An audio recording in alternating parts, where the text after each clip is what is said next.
Welcome back to the channel, ladies and gentlemen. This is going to be my review for Ralph Breaks the Internet. Was it good? Was it bad? Well, let's find out from my perspective. But before I do that, make sure you subscribe to my channel, smash that like button, hit that post notifications bell, and make sure it's turned on. And with that being said, spoiler warning is definitely in effect if you're not yet caught up with this sequel. I advise you to stop this video right now. Go get caught up just as I did, and then come back and hit up the comment section. Now, if you guys are sticking around in this video, in the comment section, let me know what new characters you enjoyed in this film. Now, with that being said, let's talk about this. So, in my opinion, I am going to jump out there and say that I enjoyed the first movie than the second one. So that's my initial feel for the thing. It was pretty decent, but it didn't live up to what number one has lived up to. Now, in this second one, the whole drama surfacing within it is the fact that Sugar Rush was no longer going to be the same, seeing as the steering wheel was broken and the video game was temporarily unplugged due to the steering wheel being broken. So the arcade gets introduced into the internet world, and Vanellope and Ralph decide, you know what, we're going to go in there and we're going to explore this place because we don't know what it is. And I just want to say that, seeing the internet world through the eyes of Ralph and Vanellope was amazing. I love the feel and the look that it had to it. All the colors popping, all the details were correct. You saw a lot of big name brands such as like Google and Amazon and eBay. And not to mention eBay, this is where they can find their steering wheel. So during the process of the steering wheel being broken, we had Vanellope pretty much stressing to Ralph that, her video game is so predictable. She's looking for more excitement, more adventure in her life. And Ralph decides, you know what? Me being her best friend, I'm going to give her that. So he hops into her game, creates a track with his bare hands, which was kind of funny because if you think about it, the track was handmade by Ralph. And just to throw that out there, some people might think it's corny, but I found it kind of funny. He's just smashing up the entire game and making this cool off-road track for Vanellope, and she decides, you know what, I'm going to test out this track. Now, here's the big problem that Vanellope really shouldn't have done. We all know during the hours that the arcade is open, this is supposed to be the time where you, as the video game characters, you're not supposed to come to life. You come to life during the closing hours of the arcade. Now, during the closing hours, this is when they do all their video game hopping and their montaging of their friendship. This is what happened in the beginning of the movie. They were showing us, all the things that they were doing. They were at tappers. They were having their conversations and doing this, that, and the third, and that's when she displays to him that her game is so predictable, so boring. She knows everything that's going to happen. She knows that she's always going to be the winner. She knows exactly when she's going to glitch, and everything is so predictable. So Ralph decides to live up to his friendship title, and he helps her out, give her a little more excitement, a little more adventure. And Vanellope is very much happy with this, and this is her mistake. She is taking control of the steering wheel while in the real world you have an actual player in the arcade playing Sugar Rush at the same time when Vanellope is driving around by herself. So this causes a problem because the real world player wants to take control of the steering wheel. She put a quarter in and she feels like, you know what? I paid for this game. I want to play it. Why is it playing by itself? So she's jerking left and right with Vanellope. They're both fighting for control, and the steering wheel pops off. So the real world player brings it to the owner. Now, the owner, I just want to say this guy is just like so old, and he just literally breaks the shit into crumbles. He makes the situation even worse than what it was in, you know? And he says, well, that's it, folks. The game is going to be temporarily shut down because he doesn't know where he can find a replacement part for this, and the video game is so old. Now, this was the cool part. You see the generation pretty much, rubs it in his face that he's so old. It's like, what? You can't find it? You can't find the steering wheel? We could pull it up for you in like 2.3 seconds. And that is exactly the amount of time that it took for them to find this steering wheel. And it just happens to be on eBay, and eBay just happens to have only one still left in stock. Now, he looks at the phone and he realizes that the price is way beyond what he makes in a salary. And that was kind of sad, but it is what it is in this world. You make money, and sometimes it can be enough or it's not enough. And clearly, it was not enough. As the guy said, like, whoa, that's more than I make. And that's kind of sad, like I said. But anyway, he's like, you know what? I can't afford that guy, so I'm going to have to unplug the game. So this is when, the game gets unplugged, yada, yada, yada. All the characters from Sugar Rush, they run into Game Central lobby, and they're crying and they're upset because they're homeless. When you don't have a game to go back into, eventually you're homeless. So they're all hanging out in Game Central, and basically Ralph, if he starts to feel bad for her game, and he's telling her, you said your game was so predictable and stuff, you should be, you shouldn't feel like this bad about the game. And she's like, I know, but that was my game. I loved it. That's my home. So Ralph decides, you know what, I'm going to fix this. I'm going to find out a way to fix this. So during the whole process, they notice that the little slot that they usually see, like the sun peeking in through, like sunrise and sunset is what Ralph calls it. It starts to get dark. So they notice every time when a plug is being, plugged in, they automatically assume that it's a new game. So that's where their thoughts were.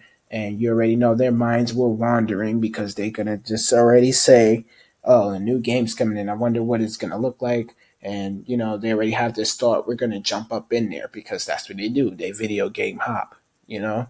Um, or the term that people like to say from the first one, going turbo.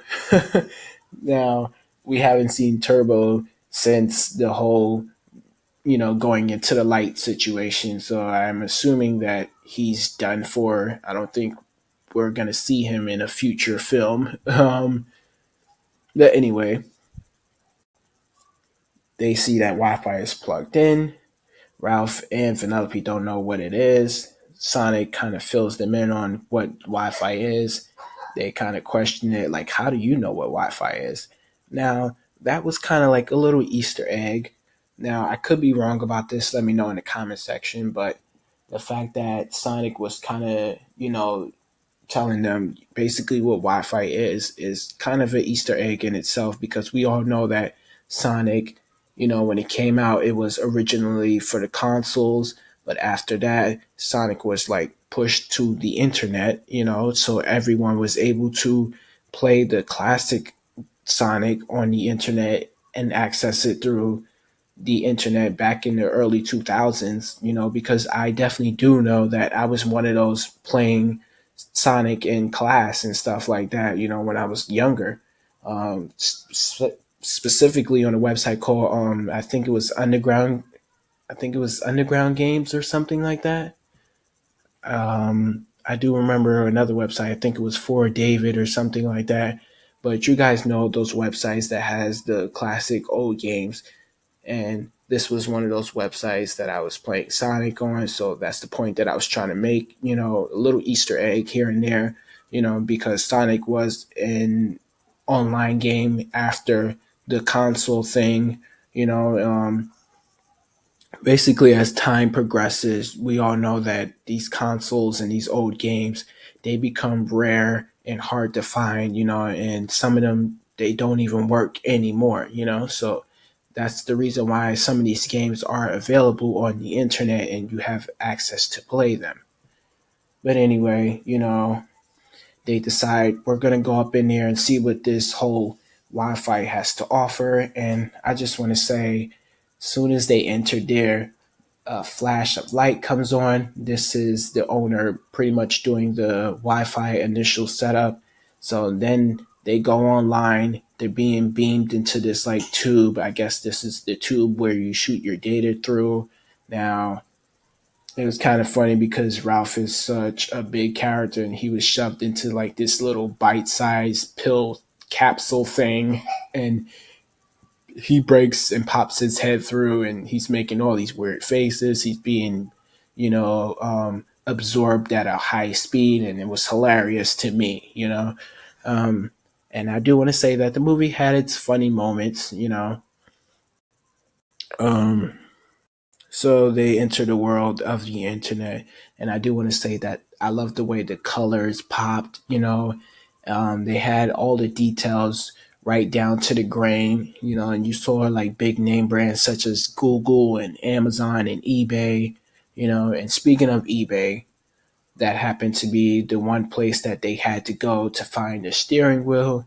And while they're on a search for eBay, they're coming across all these pop ups and stuff like that. And it was funny just to see it because it deals with real life situations, because this is what we come across when we're searching on a web. You have pop up ads and stuff that always pops up basically, and you want to close them out, and they're so annoying, because they open up these third party websites, and then sometimes they carry viruses with them, and if you don't close them in time, a certain virus could pop up.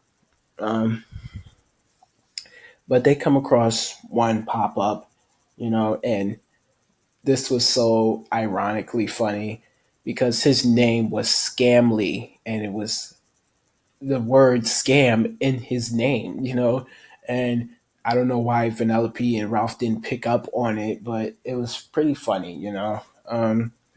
So once they realize, we can't afford to buy this steering wheel, they decide to look for options, explore their options. And that's when they come across Scamly, and he tells them, you know what, you can make money while playing video games. And he says, you know what, do what you do in real life. Basically, you click on the ad if you want to explore the opportunities that it may have for you. So he says, click here if you want to, earn money for playing video games.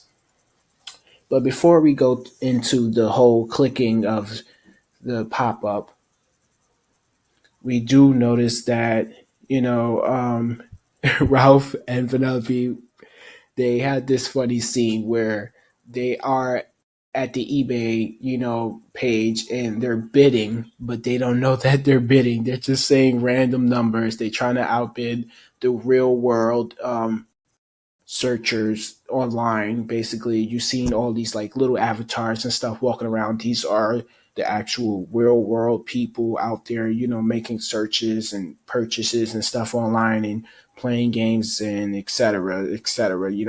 But it was cool to see these avatars. This is something that makes you look at the world of the internet from the eyes of Vanellope and Ralph. And this is something that we never really thought about in the real world. Like, what does the internet look like from the perspective of our eyes? Because when we look at like the internet when we're surfing, searching and surfing and stuff like that, we're just looking at numbers and pictures and letters, and videos, but we never get to see like what it would actually look like if we were in the mainframe of like a modem or something like that. But anyway, so they're bidding on the steering wheel. Then they go to the checkout because they outbid the real world person, and the real world person was kind of like shocked, like, what the heck? This is way beyond what I was gonna pay for this. So they decide to back out. So Vanellope and Ralph wins. They have to go to cash out, the checkout, whatever you call it. So they go there. They thinking that they can just, just walk away with the steering wheel, and the checkout person tells them, you know what, this costs money. This costs dollars, real money. So they decide, you know what, we left our wallets in our video game and we can't pay for this. So they let them know, that we're going to keep the item for you. Um, you have a certain amount of time to come up with the money. So then this is where they come across Scamly, and he, tells them that they can make money playing video games. So they decide to explore this option.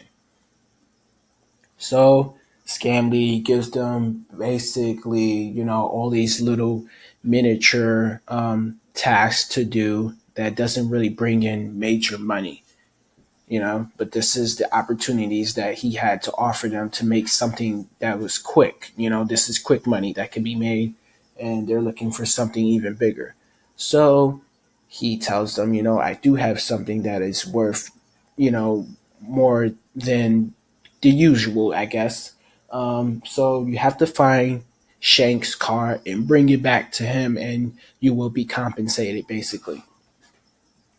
So Vanellope sees the car, she's in love with it, and they get directed to the Slaughter Race, which is the name of the internet game, and where you can find this car.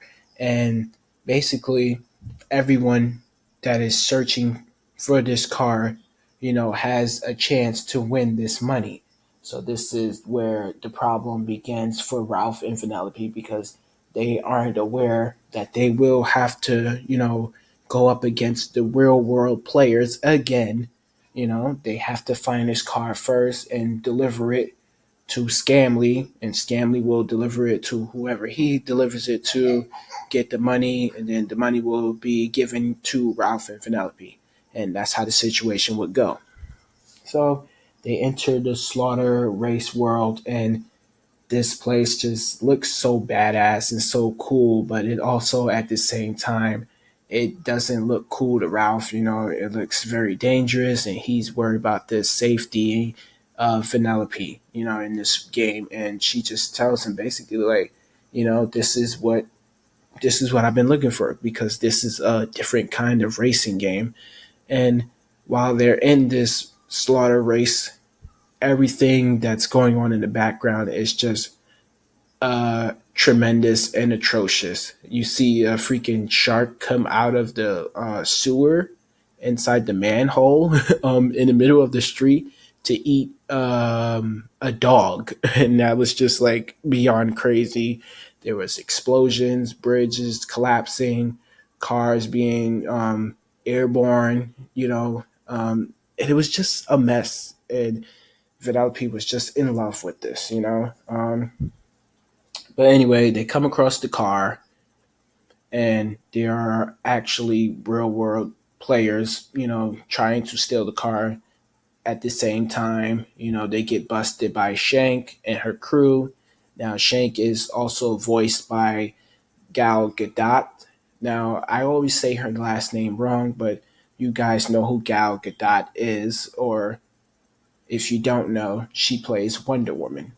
And she was also in Keeping Up with the Joneses. Now that was a funny movie, but anyway, that's just a little background on Gal Gadot. Now, I noticed this straight off the back without even doing research for the actual film. I'm like, wow, that voice sounds familiar. And throughout the movie, she was just doing one heck of a job voicing an animated character. And I do want to say that, you know, I love hearing her voice, Um, and the fact that she did like this little singing tidbit, I had no idea she can do that. So shout out to Gal Gadot for playing this part, and just for being Wonder Woman, because she is incredibly beautiful and incredibly badass. And don't forget that she was also in Fast and Furious. She was a part of that series. So that's a little more familiar title that you can pretty much know who I'm talking about, her name, because a lot of people say her name differently. So I say Gal Gadot, you know. But anyway, we meet Shank, and she's just like, you know what, this is my car. I'm not going to let anybody leave. They're being pretty much brutal to the real world players. They're, you know, killing them and making them start all over. And it's just kind of funny. But anyway, she is tough as nails come to be, and she just basically tells Ralph and Vanellope, listen, I'm not going to let you leave here with my car, but I will help you. There are other ways to make money on the internet. Now, there was another point right there, and that just relates to the real world itself because there are many ways for you to make money on the internet, with you playing video games and doing surveys and watching videos and downloading apps. But basically, this is what she tells them, um,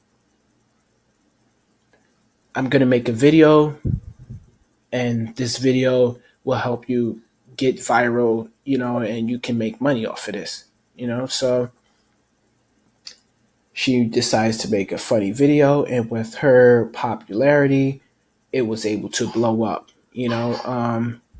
Basically, they took like, I think was, it was a flamethrower, basically. And they were shooting it at Ralph's face, Now the flames wasn't actually, out being lit, it was just like blowing like suction, I guess, into Ralph's mouth, and it was making his face move all weirdly and stuff like that.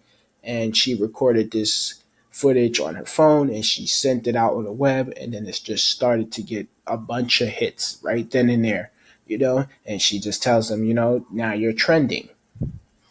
So she sends them to a place where I believe this wasn't YouTube, but it's like similar to YouTube. I forgot what it was called.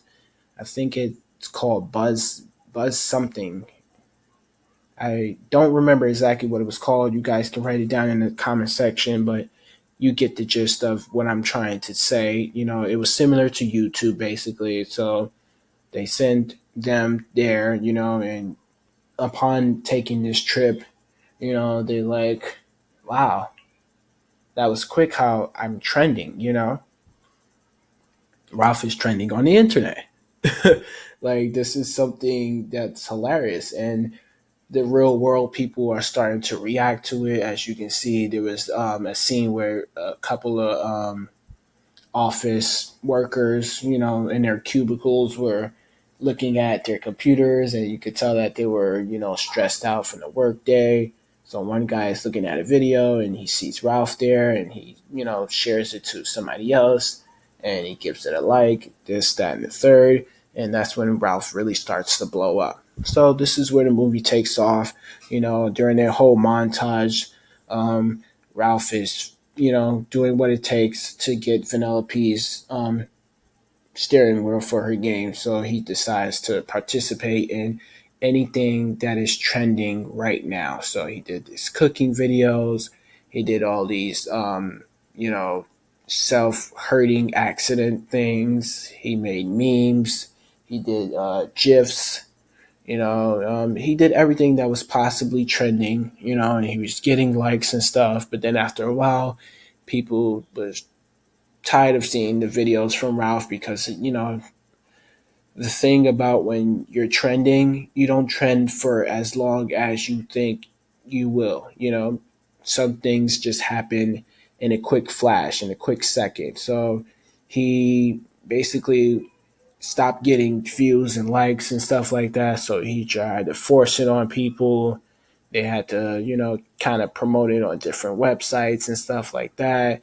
And that's where situations got crazy, and you come across these new characters. I believe the lady's name was Yes. She was I forgot who she was voiced by. I think that was Taraji P Henson. Now you guys do know Taraji P Henson from Hustle and Flow, Empire, um, and How to Think Like a Man. I believe those were a couple of her movies that she appeared in. And that one show that's on TV is called Empire. But that's just a little background if you guys don't know who she is. Now, I do want to say that is another person that I love, doing an animated character voice. Like, it was so cool to hear her talk for an animated character, and it was cool. And the Yes person, she was pretty interesting. She was very upbeat all the time. She was loud, and she was cool. Funky fresh. But anyway, they're working with her. She likes Ralph's his ambition and his confidence and stuff like that, and she's willing to help him, get viral and get this money. Um, so they team up. Um, Vanellope wants to be in Slaughter Race because she figures that this place can be her new home. She likes it. She doesn't want to leave. Her and Ralph come into this whole argument. Um, And then Ralph decides, you know what? I want to get my best friend back. I don't want her to stay in this video game. Yada, yada, yada. He's been so caught up with trying to, win the steering wheel. He wasn't really thinking about her feelings. And she's been definitely thinking about her feelings since the movie started.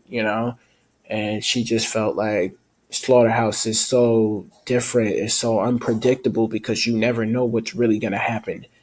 All these crashes and stuff like that, everything is different. Every gameplay is different because this is a kind of game that's on the internet, and you're going to come across, really skilled players and really new players that don't know how to play. So every experience that you come across is going to be different.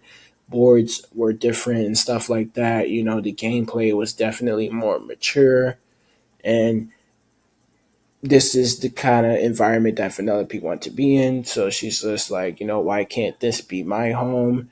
But Shank was telling her, you know what, you should go with your friend, but you definitely have a place here whenever you want. Meaning you can definitely hop from your video game into the internet. She's giving you straight up access, and that just was kind of funny. The one thing though, throughout this whole journey to getting this controller, I'm just thinking to myself basically like this is a real world item. Like how are they purchasing a real world item and shipping it to the arcade? Like how is that possible? You know?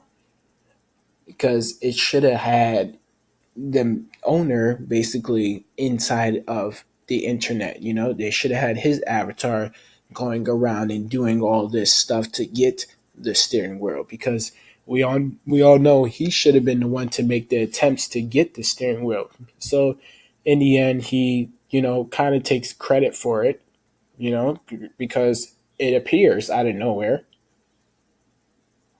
and it's not like he bought it. But anyway, getting a little ahead of the story. So situations arise. Ralph decides, you know what?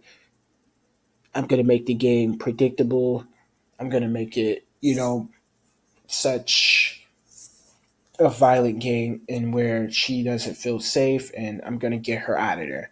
So Scamly takes him to, the dark web, and he gets a virus. Excuse me, ladies and gentlemen. I am developing a code.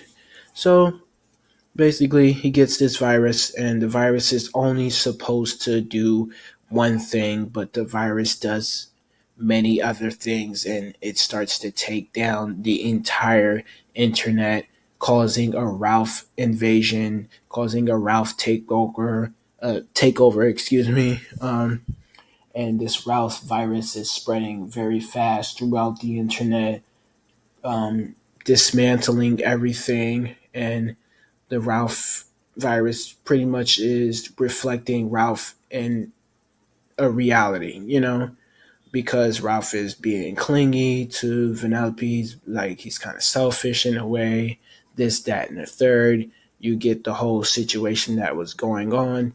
Then they make up, they solve the situation, the virus is gone. Now, I'm not going to go too in depth about that whole situation. Just know that they resolved the issue, and he basically had to let Vanellope go, let her make her own decisions and let her, you know, basically let her grow, because it's like he's holding her back from being who she wants to be. And that was the overall message. So he finally realizes that the virus is relinquished, and in the end, he makes more than enough to buy the steering wheel. So they were able to cash out, they purchased the steering wheel and it's shipped to the real world. So then they decide, you know what? It's time to go our separate ways. Now, this part I did not like at all. This is the ending of the movie. She decides to stay in Slaughter Race, and Ralph is going back home. Now, like I said, the fact that she was just abandoning her own game, not anybody in the game was, saying, like, where is Vanellope? How the heck could she just be missing? You know, Now Vanellope is definitely gone turbo. So now, while this isn't like a concrete thing, this is something that I speculated on, because how could you just come up with that idea to stay in a game that you're not, a character in? Now, when people play this game in the real world, they're gonna look at it like, what the hell is Vanellope doing here? She belongs in Sugar Rush. How the heck did she end up in Slaughter Race? That can cause mayhem for the game itself. But we don't know what direction this Ralph franchise is gonna go in after this, because it wasn't made clear in the movie if there was gonna be a part three or not. It kind of felt like this was gonna be the end. So she decides to stay in Slaughter Race, and they start this long distance relationship kind of status. They're having these video chats here and there, checking up on each other, and it just felt kind of weird. It was kind of sad to not see her with Ralph in Tappers. But it is what it is. And the overall lesson, like I said, you got to be able to let people go and experience life on their own, and let them go through these stages that they have to go through. You can't hold their hand forever.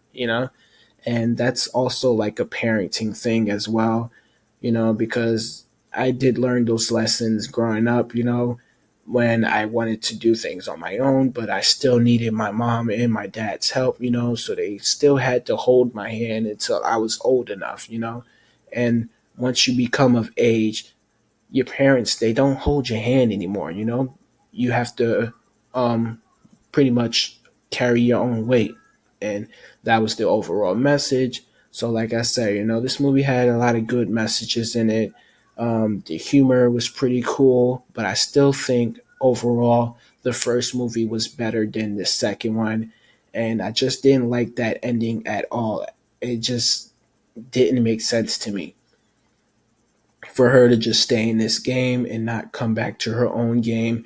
And no one in the whole arcade questioned, where did Vanellope go? Now, a couple things that happened that I didn't mention was the whole princess scene. I did like that. That was very interesting. And it just made me realize how annoying these princess movies are, because of the whole singing. And, they described all the attributes that they do, basically. The singing, staring into water, and them going through all these curses and having magical powers and the ability to talk to animals and yada yada yada. It was just a weird thing, and it was pretty funny because that really made me realize like this is why I don't watch certain movies like that. Now, don't get me wrong, Frozen was a pretty decent film. It wasn't all that, but it was pretty decent. Um, Mulan was pretty cool. The Little Mermaid was okay. All these princess movies I did see, and they all were okay. But the point being, I'm a guy, and as a little kid, I did watch this stuff, but like I said, this was something that I couldn't get attached to, and it was kind of funny for them to like throw down on the princesses the way that they did, and it was pretty cool to see that they had all the princesses, all the Disney princesses in one screen. I do wonder if the actual actors played themselves, these princesses, if they actually had their own real voices, that would be pretty cool. So if you guys know anything else that I might have left out in the review for this movie, hit up the comment section right now and let me know. With that being said, I think I went over everything I needed to go over. Like I said, this movie was enjoyable. It is a family orientated film, so I do suggest you go see it with your family members if you haven't gone to see it. But the ending will leave you in um, great despair because you don't know if this movie is going to have a part three or if it just ended right there. Now, like I said, if it just ended right there with her just completely abandoning her game, completely going turbo, I don't like that. I didn't enjoy that part. But with that being said, I hope you guys enjoy. Don't forget to subscribe to my channel if you haven't. Smash that like button if you also haven't done so. Share this video with your friends and family members and other colleagues and associates around the world. And I'll catch you guys in the next one. Peace.